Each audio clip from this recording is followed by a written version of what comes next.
Acusado de abuso de poder econômico nas eleições de 2022, Sérgio Moro afirmou que as ações contra ele na Justiça Eleitoral são especulações fantasiosas e um mero estratagema do PT para calar à moda venezuelana a oposição democrática.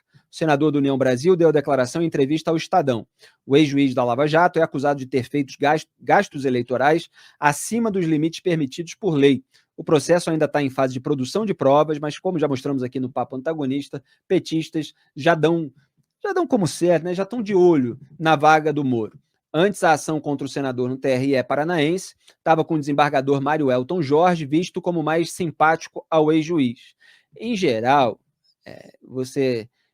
os petistas falam que é simpático, ou tentam associar, dizem que é amigo e tal, etc., quando o sujeito está lá analisando tecnicamente, né? Porque ninguém pode analisar tecnicamente uma coisa em desfavor dos petistas. Então, você está necessariamente mancomunado com um lado, etc. Você não pode extrair os fatos. Então, é essa a visão. Depois, ela passou para outro desembargador, D'Artagnan Serpa-Sá, que, segundo o Estadão, não é identificado como adepto dos métodos da Lava Jato.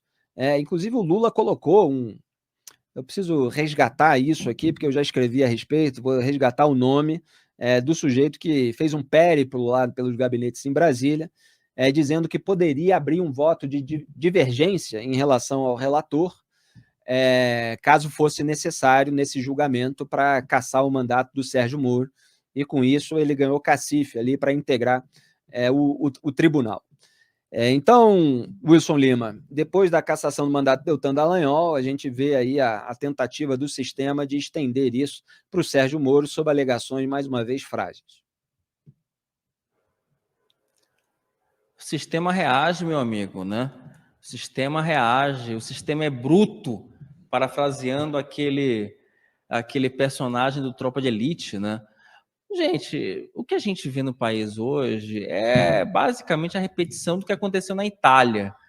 Durante a Lava Jato, se falou muito sobre a possibilidade de que no Brasil se repetisse o modelo da Operação Mãos Limpas. E essa pedra cantada, ela está se confirmando. Infelizmente, os piores prognósticos estão se confirmando cada dia mais, sabe? Você tem aí um ataque da Lava Jato por um juiz que não deveria ser juiz e entrou na operação. Você tem um ataque do Poder Legislativo em relação às medidas de combate à corrupção. Você tem um ataque de Supremo Tribunal Federal anulando provas que podem transformar aí a operação praticamente em nada. E temos aí também esse ataque em relação à força política, né, que durante muito tempo, já que acusaram Deltan Dallagnol e o Sérgio Moro de fazerem política, e os dois agora entram para a política, o que faz o sistema? Ok, já que agora vocês querem ser políticos, vocês não serão políticos porque nós não queremos vocês. É isso que está acontecendo. É basicamente isso. O Deltan já foi rifado, o Moro dizem, né, que ele pode até escapar no Paraná, mas quando chegar aqui no TSE, daqui do TSE, ele não escapa. E aí, é engraçado, né, Felipe? Engraçado não, é lamentável, na verdade, porque você tem o Paraná que elegeu o Sérgio Moro como senador, e agora caso ele seja cassado, ele pode ser substituído por quem? Aí você vai pegar os nomes, né? Gleisi Hoffmann e Ricardo Barros são os dois favoritos. Quer dizer, que bela substituição, né? Como se você tivesse ali num jogo, você troca ali um artilheiro e bota um perna de pau. Exatamente. Eu queria achar aqui o nome do magistrado que foi colocado lá. Aqui, achei. Em mais um caso, aliás, em que o Lula deixou de lado uma mulher, né, até então favorita, Andréa Sabaga de Mello, que já havia inclusive ocupado o TRE, o Tribunal Regional Eleitoral Paranaense, durante o governo da petista Dilma Rousseff, e o Lula escolheu nomear, em 20 de abril, o Júlio Jacob Júnior, que é um advogado que sinalizou o voto contra o Moro no Paraná. Então, justamente por esse périplo que ele fez em Brasília, dizendo que poderia abrir um voto divergente, ele ganhou essa vaguinha lá no TRE do Paraná para votar contra o Moro, divergindo, portanto, do relator, o desembargador Mário Elton Jorge, que deve votar pela improcedência da representação. Então, a gente está assistindo a vingança deliberada do sistema em relação àqueles que expuseram a sua sujeira.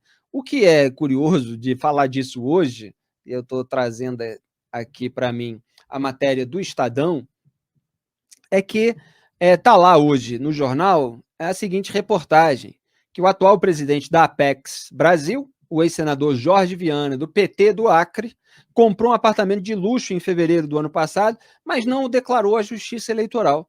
A cobertura duplex está avaliada em R$ 4.200.000, valor maior do que todo o patrimônio de R$ 3.600.000, informado pelo petista ao TSE nas eleições de outubro, quando disputou o cargo de governador do Acre.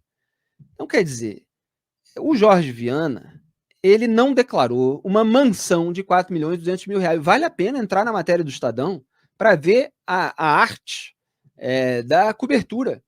Você tem ali piscina de hidromassagem, tem até um banquinhozinho com champanhes, você tem uma área que parece ser de churrasqueira, cheia de cadeirinha em torno, você tem uma mesa assim com uma barraca, né, uma tenda, você tem uma varandinha com mureta, é uma beleza, é o luxo petista escondido do povão. Aliás, Paulo Pimenta, chefe da SECOM, da Secretaria de Comunicação do Governo, ele não gosta que fale disso. Também teve matéria da Folha de São Paulo a respeito disso, omitiu da Justiça Eleitoral uma mansão de R$ 1.600.000. A do Jorge Viana é até mais cara, são R$ 4.200.000. E tudo fica por isso mesmo. Agora, se o sujeito pediu exoneração do Ministério Público, como é o caso do Deltan Dallagnol, sem haver um procedimento administrativo disciplinar aberto, PAD aberto, o que, de acordo com a lei, mantém a elegibilidade dele, aí ele é cassado. Porque eles contornam a lei para cassar o desafeto do sistema. Se você tem lá um caso absolutamente frágil de santinho, de corrida eleitoral, sei lá, de tamanho de caracteres, inventam tudo, estão tentando construir uma narrativa para caçar o mandato de mais um desafeto do sistema. Você tem ainda um relator que deve votar contra. Aí você bota a gente lá para caçar. E você fica turbinando nas redes sociais, inclusive com auxílio da primeira-dama, né?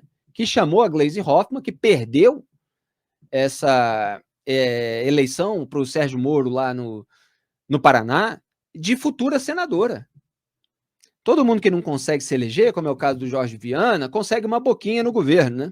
Ele, aliás, é aquele da Apex, esse é um órgão que promove a exportação brasileira, ou seja, promove produtos brasileiros no exterior. Você não pode ser monoglota para fazer isso. Você tem que, no mínimo, falar inglês. E ele não sabe falar inglês. Então, a nomeação dele chegou a ser suspensa, inclusive, só que aí depois o TR1 acabou anulando ali a suspensão. Vamos ver se ele está fazendo um cursinho para conseguir promover esse material. Ele também mudou regras internas para conseguir passagem lá para o reduto eleitoral dele no Acre, sendo que ele tem uma mansão em Brasília. Então, parece que é um pessoal que não gosta de gastar dinheiro do próprio bolso, né? Tudo vai sendo colocado ali dentro do órgão do qual eles fazem parte.